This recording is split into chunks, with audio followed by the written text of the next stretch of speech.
A billionaire through various construction and property deals.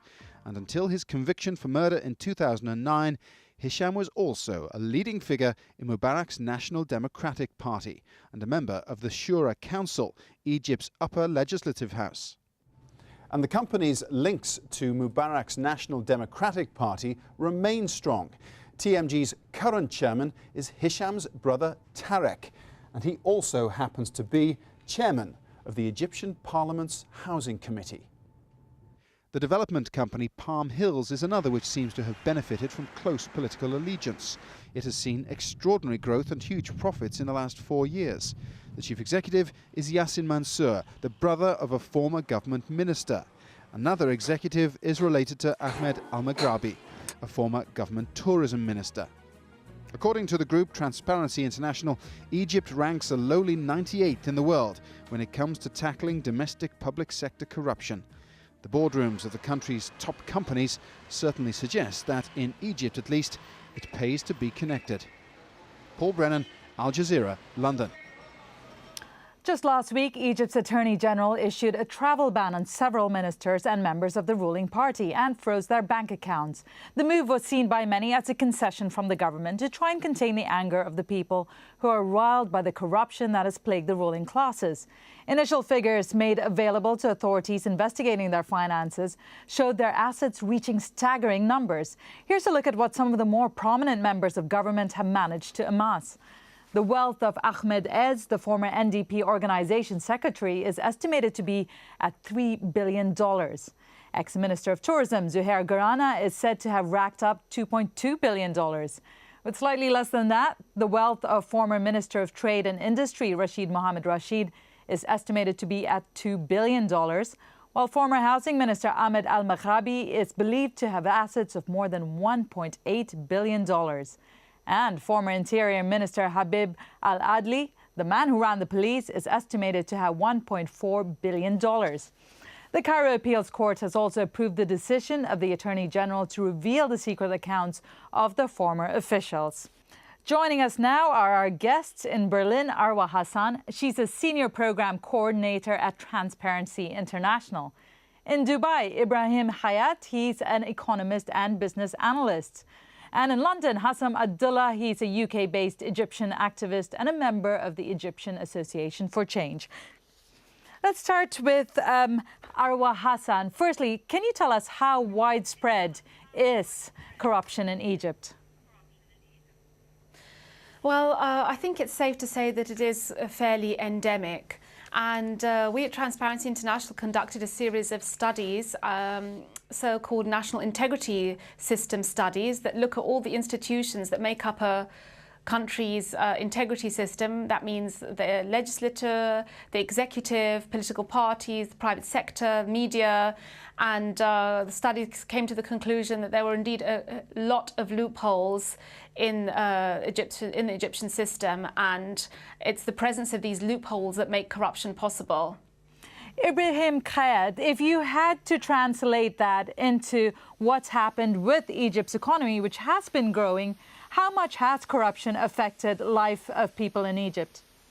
Very deeply, basically, because there are increased powers that have been given to the police and to the Ministry of Interior over the institutional system, and with all constitutional rights and censorship extended also. Constitutional rights which have been banned basically under the emergency law that has been in place since 1967, except for 18 months of suspension, which ended in 1980 with the assassination of Sadat. So since then, all the human political rights, social rights, have been confiscated by the regime that is in place. And due to the absence of accountability and transparency, there was no way to stop the cronies of the president and his inner circle due to this cultural phenomenon in Egypt. To have the president surrounded by a group of families who will be his front man. So there was no way to stop this corruption.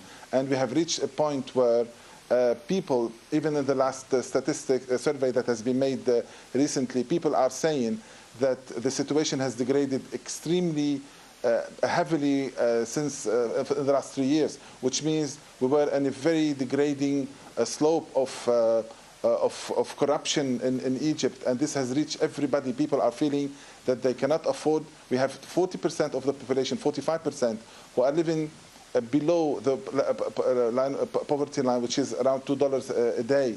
I want to talk about what our two other guests have been saying about the deteriorating quality of life and the lack of transparency there is in Egypt and in the way things are run in Egypt. How much do you think that has led to the protests that we are now seeing on the streets? Well, it's obviously in the heart of it, because as people getting poorer and poorer and seeing other people getting richer and richer, it creates a massive sense of injustice. You have to add to that, actually, that corruption is not only in the high echelon of power, but it actually filters down at every level. So if you want to, I mean, at the end of the day, a civil servant is getting very small salary. So to supplement that, the only way forward will be by having bribery here and there. So you cannot finish any paperwork, official paperwork in Egypt or otherwise, without actually bribing somebody and so on. The whole system is now currently created on bribery and on commissions. And in this picture is continuum. I mean, if you take the example you've just said, that the interior minister is having 1.8 billion, and let's say it is exaggerated and he has 800 million or whatever. How the hell a civil servant can make this money? How can, in any shape or form, somebody who is the servant of the people make this kind of money? Now, there are a lot of rumors throughout, I'm not sure about them, but for example, that throughout the police force and other things, everybody in the area pays money to the police to provide protection. That protection lines up the pockets of higher officers, and it keeps going up. And that's the only way these people can line up money throughout. This picture, true or not even, but the way the population feel about it makes them live with massive anger. And that by itself reflects itself in the streets as you can see it. Graduates are graduating and finding no jobs. Despite the fact that we have 5% growing of GDP and so on, the reality, as it was said, in real economy, a lot of unemployed graduates, a lot of unemployed doctors for that matter. The desire for massive immigration and the sense of that there is nothing that can work. Mm-hmm. So people either go to drugs or try to immigrate and so on. And that creates massive resentment. That is why this movement, when it started, it was affecting middle class, upper middle class, and so on, because all of them are getting impoverished in this society at the moment. Arwa Hassan, you've been looking at Egypt closely with Transparency International. And if we listen to what Hussam Abdullah has been saying about how far this corruption and bribery has filtered down, what is your assessment of how far it goes and how much the local population is affected by it? Well, I think corruption by its nature tends to affect the very poor, and what the two other colleagues have been saying, in fact, completely reflects the findings of our study, and that there's a very serious conflict of interest problems. There's a very serious problem with the illicit enrichment. Egypt, for example, does have a law of illicit enrichment, but this needs to be amended. There's political interference in the work of anti-corruption agencies, so they're not able to carry out their function properly. Civil society is very limited, again, by Law 84, which some of your listeners may know, which very severely constricts the space for civil society organizations to operate. So on every level, in every aspect of daily life and in every aspect of society, we're seeing people suffering as a result of lack of transparency, a lack of integrity, and lack of accountability mechanisms. Hussam Abdullah, moves have been made to hold people accountable, to hold some of these ministers accountable. Their assets have been frozen, they've been prevented from leaving the country. Do you think that this is a genuine move to clean up Egypt, or is this more a matter of making some scapegoats to quiet people on the streets?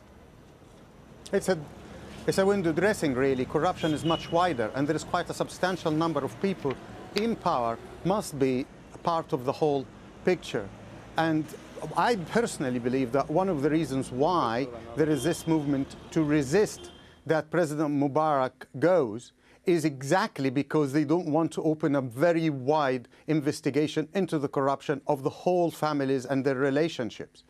And what is currently happening on the political level, in my opinion, is an attempt to deflate the revolutionary